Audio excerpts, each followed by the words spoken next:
केंद्र सरकार ने अनलॉक 5 के गाइडलाइंस में यह कहा था कि अगर राज्य सरकार चाहे तो वो स्कूल खोल सकते हैं।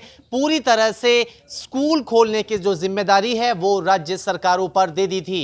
इसके लिए यह भी कहा गया था कि राज्य सरकार आपस में यह तय कर ले, जो जिला प्रशासन है उनसे बात करे और उसके बाद एसओपी भी तैयार करे।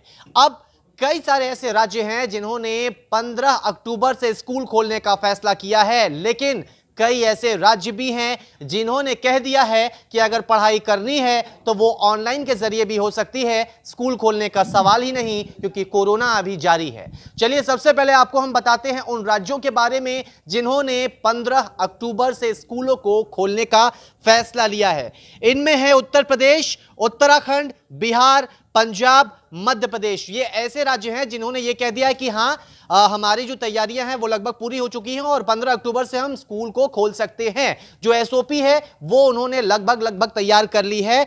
लेकिन इनसे अगर इनसे हट के हम बात करें तो कई सारे ऐसे स्कूल राज्य हैं जिन्होंने ये कहा है कि अभी स्कूल नहीं खोलेंगे, और कुछ राज्य ऐसे हैं जिन्होंने कहा है कि ठीक है स्कूल खोलेंगे लेकिन सारे बच्चों को नहीं बुलाएंगे और दिन भर नहीं बिठाएंगे। उनमें सबसे पहला नाम आता है पंजाब का।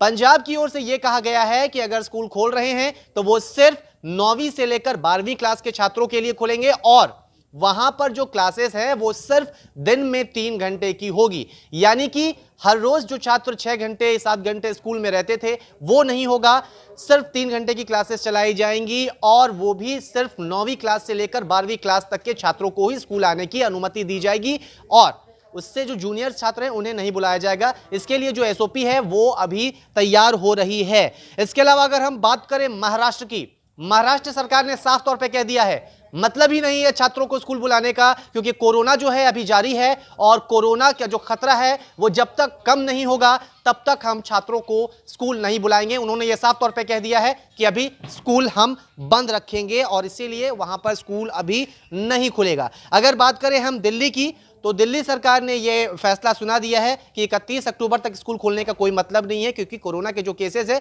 वो बढ़ रहे हैं। एक सर्वे भी हुआ था, मैं उस सर्वे का आपको याद दिलाना चाहूंगा कि एक सर्वे में यह भी जानकारी दी गई थी कि जो अभिभावक है वो पूरी तरह से रेडी नहीं हो रहे हैं। वो ये नहीं चाहते हैं कि अभी उनके जो छात्र हैं वो अभी स्कूल जाएं, स्कूल में जाकर पढ़ाई करें। ज्यादातर अभिभावक यही चाहते हैं कि जो ऑनलाइन क्लासेस है उसके जरिए ही पढ़ाई हो। और याद रखिए जो केंद्र की गाइडलाइन जारी हुई थी अनलॉक 5 के दौरान, उसमें भी केंद्र सरकार ने यह कहा था कि अगर राज्य चाहे तो ऑनलाइन क्लासेस को बढ़ावा दे और इससे आने वाले दिनों में काफी ज्यादा फायदा होगा। अब बात करते हैं पश्चिम बंगाल की। पश्चिम बंगाल सरकार ने साफ तौर पे कह दिया है 14 नवंबर तक स्कूल नहीं खोलेंगे।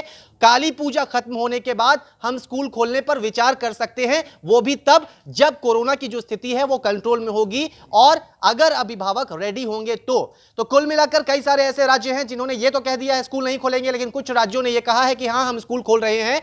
और इसी बीच केंद्र सरकार की जो गाइडलाइंस है वो ये भी कहती है कि अगर छात्र स्कूल जा रहे हैं तो उसके लिए जो अभिभावक है उनकी लिखित जो परमिशन है वो जरूरी है। अगर लिखित परमिशन नहीं है तो छात्र स्कूल नहीं जाएंगे। इसका मतलब ये हुआ कि अभी महाराष्ट्र, पश्चिम बंगाल और कुछ जो और पंजाब, ये जो ऐसे राज्य हैं यहां पर अभी छात्र स्कूल नहीं जाएंगे। घर में रहिए, घर से ही ऑनलाइन पढ़ाई कीजिए, क्योंकि कोरोना है और कोरोना से सुरक्षित रहना आपको है।